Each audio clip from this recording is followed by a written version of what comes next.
어제 국수본이 LH 투기 의혹과 관련해서 전국 곳곳에서 동시다발적인 압수수색을 진행하고 있습니다. 더불어민주당은 특별수사본부의 수사를 지지하며 지위 고하를 막론하고 성역 없는 수사를 통해 공직자의 불법 부동산 투기를 발본색원하기를 바랍니다. 이번 수사가 우리 사회에서 오랫동안 누적된 구조적 부동산 적폐를 일수하고 공정 질서를 확립하는 계기가 되기를 바랍니다. 검경 수사권 조정으로 직접 수사 권한을 가진 경찰은 명운을 건다는 각오로 철저한 수사에 임해주기를 당부합니다. 민주당은 수사에 적극 협력하고 부동산 적폐 청산에 솔선수범하겠습니다. 민주당은 야당이 동의하면 특검도 도입해서 공직자 투기를 한 점 의혹 없이 규명하고 처벌하겠다는 말씀도 이미 드린 바가 있습니다. 민주당은 이미 국회의원 전수조사를 제안했습니다. 정치적 유불리를 떠나 국회가 부동산 투기 근절에 모범을 보여야 한다는 취지입니다. 그런데 국민의힘이 오락가락합니다. 유감스럽습니다. 김종인 위원장은 제 제안에 대해서 300명 국회의원 전원 한번 해보자라고 말씀을 하시고, 대변인도 자당 의원들의 동의서를 받았다고 말하고 있는데, 원내대표께서는 나쁜 의도다 이렇게 말씀을 하셔서 사실상 거부를 하고 있고요. 각 당이 자체 조사하자고 주장하고 있습니다. 누구 말이 맞는지 알 수가 없습니다. 국회의원 전수조사가 산으로 가고 있는 국민의 힘입니다. 답답하고 안타깝습니다. 부동산 투기 근절을 위한 국회의원 전수조사가 이렇게 좌고우면하고 갈팡질팡할 일이 아닙니다. 간단하게 결정하면 그냥 바로 추진할 수 있는 사안입니다. 그리고 국민의힘이 떳떳하다면 국회의원 전수조사를 마다할 이유가 없지 않습니까? 국회의원 전수조사는 국민이 신뢰할 수 있도록 해야 되기 때문에 외부 인사도 참여한 국회 차원의 조사가 이루어져야 합니다. 각 당이 셀프 조사를 하면 아무래도 국민들께서 덜 신뢰하지 않겠습니까?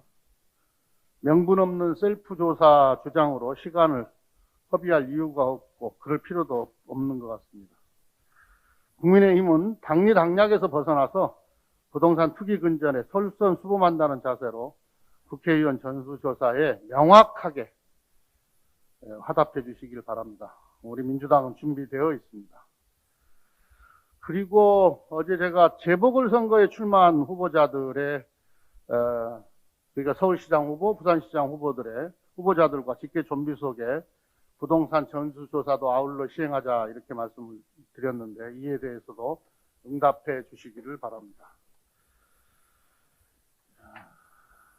2021년 공동주택 공시가격안이 발표가 되었습니다. 부동산 공시가격 현실화 계획을 수립할 때 이미 더불어민주당과 정부는 재산세 부담 완화 방안을 함께 마련해서 발표한 바가 있습니다.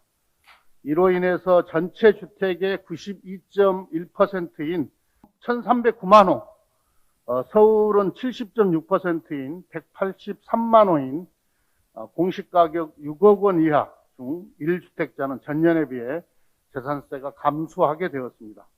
종부세의 경우에는 만 60세 이상 고령자는 최대 40%, 5년 이상 장기 보유자도 기간에 따라서 50%까지 공제를 받게 되기 때문에 둘을 합산한 상한도 80%로 확대가 됩니다. 공제 비율입니다.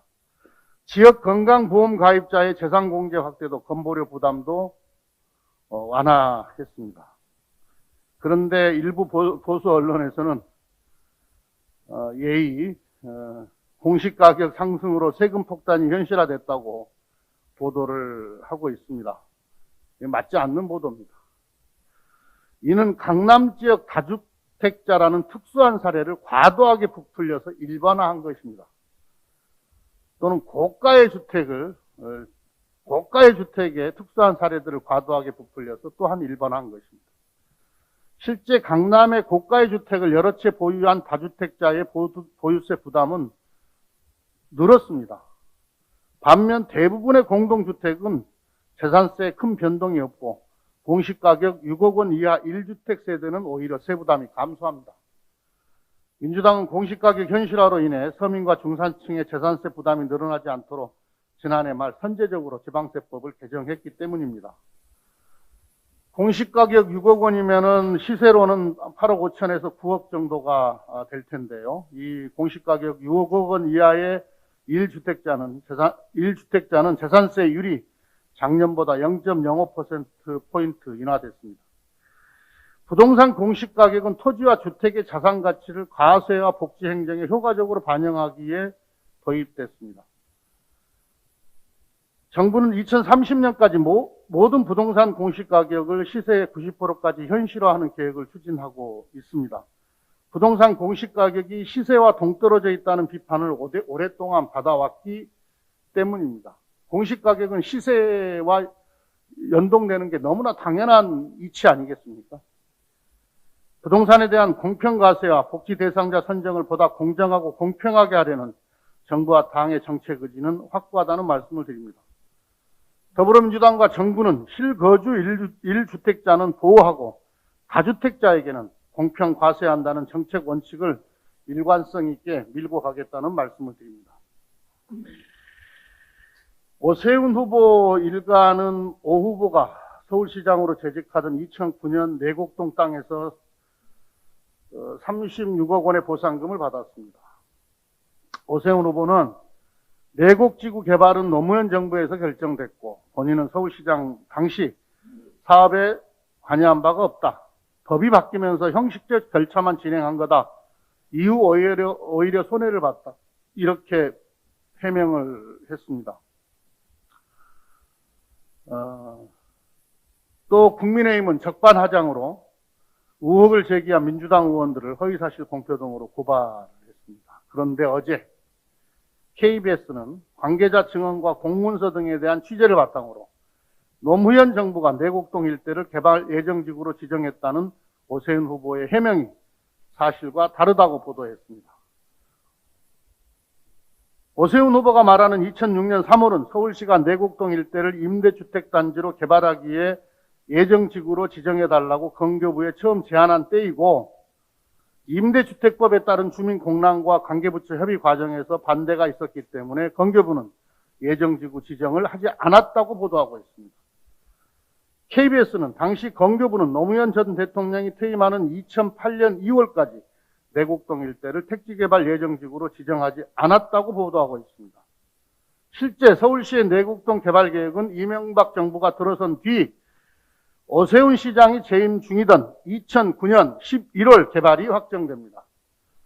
KBS 보도에 따르면 오세훈 후보는 시장 재임 당시 셀프 보상을 받은 것으로 드러났고 그간의 해명이 거짓임이 밝혀졌습니다. 즉 거짓말을 한 것입니다. 다스는 내 것이 아니라고 말한 MB와 내곡동 개발은 노무현이 한 거라고 말한 오세훈 후보는 거짓말과 교묘한 사익 추구로 국민을 우롱하는 것이 닮아도 너무 닮았습니다. 오세훈 후보는 KBS 보도에 대한 입장을 명확하게 밝히고 거짓에 대해 국민 앞에 사죄해야 합니다. 아울러 오세훈 후보는 본인과 배우자 직계 좀비 속의 부동산 소유 현황을 한 점 의혹 없이 공개할 것을 촉구합니다. 정부가 어제 2분기 코로나 백신 접종 계획을 발표했습니다. 다음 달부터 75세 이상 고령층을 시작으로 일반 국민 접종이 시작됩니다. 그러나 코로나 백신 접종자가 늘면서 발열과 근육통 등 강한 면역 반응에 대한 국민의 걱정도 있습니다. 자연스러운 면역 반응이라고 합니다. 하지만 업무에 차질이 있을 정도로 만만치 않은 증상이라는 접종 후기도 있는 것 또한 사실입니다. 그래서 의료 전문가들은 백신 접종자에게 휴가를 줘야 한다고 조언하고 있습니다. 국민이 안심하고 백신을 맞으려면 접종의 전 과정을 국가가 책임져야 합니다. 민주당은 백신 휴가제 도입을 적극 검토하겠습니다. 백신 접종 후 휴가 제도화는 여러 긍정적인 효과가 기대됩니다. 유급 휴가를 제공해 접종 참여도를 높이고 경증 반응에 응급실에 가는 대신 집에서 쉬도록 가이드라인을 제시해 응급 의료 체계의 마비를 막을 수도 있습니다. 감염병 예방법 개정 등 백신 휴가제 도입을 위해 필요한 사항을 정부와 협의하겠습니다. 백신 휴가제 도입 시 특수고용 노동자 등에 대한 대책도 함께 검토하도록 하겠습니다.